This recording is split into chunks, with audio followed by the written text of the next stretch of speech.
क्या भारतीय जनता पार्टी ने हरियाणा में अपनी सरकार बनाने के लिए 8 सीटों से 1 लाख वोट चोरी किए थे, जिसकी वजह से 22,000 लीड पर भारतीय जनता पार्टी आई थी? ये मैं नहीं कह रही, ये 7 अगस्त को जो राहुल गांधी जी ने प्रेस कॉन्फ्रेंस की थी उनके दावे कह रही हैं।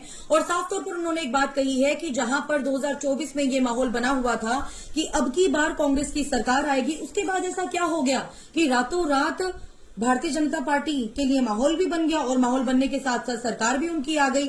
और जहां पर ये बात कही जा रही थी कि कांग्रेस की जो लहर है वो इस प्रकार की है जो 2019 में भारतीय जनता पार्टी को लेकर थी लोकसभा इलेक्शंस में, वैसी लहर 2024 में विधानसभा इलेक्शंस को लेकर है कांग्रेस पार्टी के लिए। और हो सकता है कि कांग्रेस अपनी सरकार भी बना ले। पहले 80 पार बात की गई कि 80 प्लस सीट्स कांग्रेस पार्टी की आएगी, उसके बाद कहा गया कि 50 प्लस आएंगी, लेकिन जाते जाते ये तो 30-35 के आंकड़े पर ही जाकर अटक गई।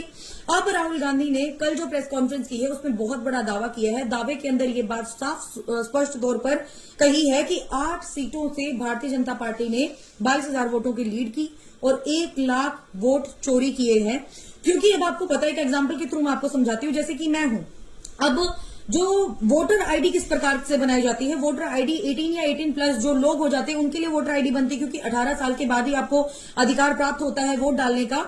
लेकिन अब की बार जो घपले इन्होंने बताए हैं वो 70, 75, 80, 85, 90 और 95 तक की उम्र के लोगों के बताए हैं। क्योंकि जहां पर अब आपको पता है कि आजकल आर्टिफिशियल इंटेलिजेंस का जमाना है, तो ऑफ कोर्स बात है कि आइडेंटिफाई कर लिए जाते हैं कि एक फोटो को दोबारा से इस्तेमाल किया गया है।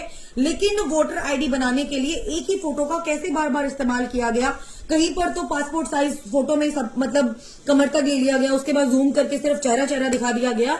तो इस प्रकार से आर्टिफिशियल इंटेलिजेंस को भी इन्होंने पागल बना दिया और एक ही चेहरे की आईडी लगभग 8 से 10 आईडी बनाई गई। यानी कि सौम्या माथुर अगर हरियाणा में वोट डाल रही है तो एक दूसरी शक्ल की सौम्या माथुर राजस्थान में वोट डाल रही है, और उसके बाद जो मध्य प्रदेश में सौम्या माथुर अपने मतलब अलग नाम और अलग पिता के नाम से वोट डाल रही है, उसका सिर्फ फेस सेम दिखा दिया गया। इस प्रकार के घपले अब की बार राहुल गांधी ने बताए हैं। और सबसे बड़ी बात कि चुनाव आयोग ने इस बात के अंदर सर्वे करने की बजाय, जांच करने की बजाय सीधा उनको नोटिस दे दिया।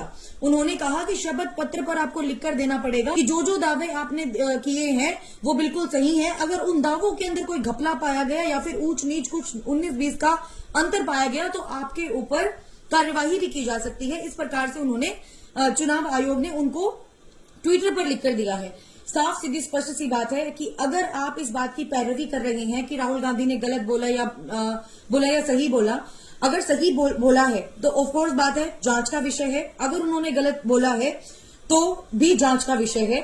लेकिन तीसरी सबसे बड़ी बात है कि अगर ये चीजें प्रूव हो जाती हैं तो सिर्फ और सिर्फ जांच का विषय ही नहीं बल्कि लोकतंत्र पर ठेस पहुंचाने वाली बात आ जाती है। क्योंकि भारत देश लोकतांत्रिक देश है और जहां पर ऐसे घपले कर करके अगर गवर्नमेंट बनाई जाएगी तो ऑफकोर्स बात है कहीं ना कहीं हमारे वोटों का हनन है, और कहीं ना कहीं जो हमारी खुद की सोच है कि भाई हमें तो अगर कांग्रेस की सरकार चाहिए तो उस सोच का भी हनन है कहीं ना कहीं। और कल की प्रेस कॉन्फ्रेंस मैं तो कहती हूँ हर किसी को देखनी चाहिए, और देखने के बाद बहुत ज्यादा आई ओपनर वो प्रेस कॉन्फ्रेंस है। और किस प्रकार से घपले किए गए, नाम, पिता का नाम, जगह, और ये तक उन्होंने बात कही कि जहां पर एक कमरे के अंदर बताया गया था कि 80 लोग स्टे करते हैं, तो उन्होंने जब उस जगह पर जाकर पता किया कि वो 80 लोग एक कमरे के अंदर रहते हैं या नहीं रहते हैं, तो वहां के जब लोकल लोगों से पता किया गया कि आप इनको जानते हैं, फेस दिखा के सबने मना कर दिया कि यहाँ पर तो कोई रहता ही नहीं है। अगर वही बात है कि अगर इस प्रकार की चीजें एग्जिस्ट कर रही है तो बहुत बड़ा चौंका देने वाला मामला है ये। आर्टिफिशियल इंटेलिजेंस के थ्रू अगर ये चीजें की गई हैं तो भी चौंका देने वाली बात है। आर्टिफिशियल इंटेलिजेंस आने वाले समय में कितना घातक साबित हो सकता है ये तो आप अंदाजा इस बात से लगा सकते हैं, अगर ये आर्टिफिशियल इंटेलिजेंस का काम है और अगर ये भारतीय जनता पार्टी की निगरानी में ये चीजें की गई हैं तो कहीं ना कहीं हमारे विचारों का, हमारी प्राइवेसी का, हमारे अधिकारों का हनन है ये। और इस चीज में जांच का विषय है। जांच अवश्य से अवश्य होनी चाहिए, क्योंकि चुनाव आयोग को ये बात नहीं पूछनी चाहिए थी कि आपको तो शपथ पत्र पर लिखकर देना पड़ेगा, बल्कि ये कहना चाहिए था कि अगर नेता प्रतिपक्ष ने 6 महीने स्टडी करने के बाद इन तथ्यों को भारत की जनता के सामने रखा है तो इसके ऊपर जांच करवाई जाएगी, ना कि ये जो है आस्क किया जाएगा कि आपको तो शपथ पत्र पर लिख कर देना पड़ेगा। ये तो कोई तरीका नहीं हुआ। लोकतांत्रिक देश है, हर किसी को अपनी आवाज उठाने का अधिकार है, हर किसी को अपनी बात रखने का अधिकार है। तो अधिकार हर किसी को है। तो राहुल गांधी ने अगर ये अपना अधिकार इस्तेमाल करते हुए अगर सारी की सारी बातें प्रेस कॉन्फ्रेंस के माध्यम से लोगों के सामने रखी है तो इसके अंदर जांच करवाइए। अगर जांच में ये सारी की सारी चीजें अगर साबित हो गई तो ये मामला बहुत ज्यादा गंभीर है, बहुत ज्यादा गंभीर है। क्योंकि हम लोग इससे भी एग्जांपल ले सकते हैं कि जहां 2024 में ये अंदाजा लगाया जा रहा था कि कांग्रेस की सरकार आएगी और देखते ही देखते भारतीय जनता पार्टी की सरकार बन जाती है। कई लोग तो ये चौंक गए थे कि ऐसा कैसे हो सकता है। कई लोगों ने कहा बाप बेटी की राजनीति है, कई लोगों ने कहा कि कुमारी सैलजा और हुड्डा वर्सेस हुड्डा हो गया है, यहां पर इस चीज की राजनीति चल रही है। लेकिन अगर ये चीजें जो राहुल गांधी ने कल दावे किए, जिन चीजों को लेकर अगर ये चीजें प्रूव हो गई तो धरी की धरी रह जाएगी हमारी आइडेंटिटी, धरा का धरा रह जाएगा, जहां पर हम लोग आवाजें लगा लगा कर कह रहे हैं कि हमारा देश लोकतांत्रिक देश है। बाकी जांच का विषय है, जांच करनी चाहिए, चीजें निकलकर तभी सामने आएंगी। बाकी अगर अभी तक आप लोगों ने ये प्रेस कॉन्फ्रेंस नहीं देखी है तो जरूर से जरूर देखना, क्योंकि 6 महीने की स्टडी है नेता प्रतिपक्ष को लेकर। बहुत बार भारतीय जनता पार्टी ये बात बोलती हुई नजर आई है, इसके नेता कहते हुए नजर आए हैं कि अब तो जो विपक्ष है वो तो खत्म हो चुका है। अगर विपक्ष ने इतना बड़ा दावा कर दिया और वो दावे अगर प्रूव हो गए तो कहीं ना कहीं खौफ खाना चाहिए कांग्रेस पार्टी से, भारतीय जनता पार्टी को।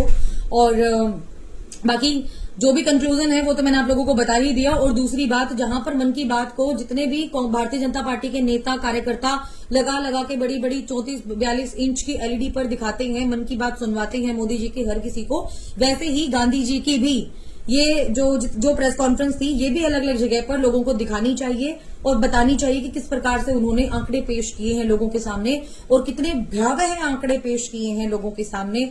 डरने की बात नहीं है, जांच का विषय है। अगर निष्पक्ष तौर पर जांच हो गई तो चीजें लिटरली बहुत ज्यादा निकल कर आएंगी। और अगर ये आवाज अब दब गई तो फिर सोच लीजिए कि ये देश लोकतांत्रिक नहीं बचा है, डेमोक्रेसी आ चुकी है और खत्म होने की कगार पर है।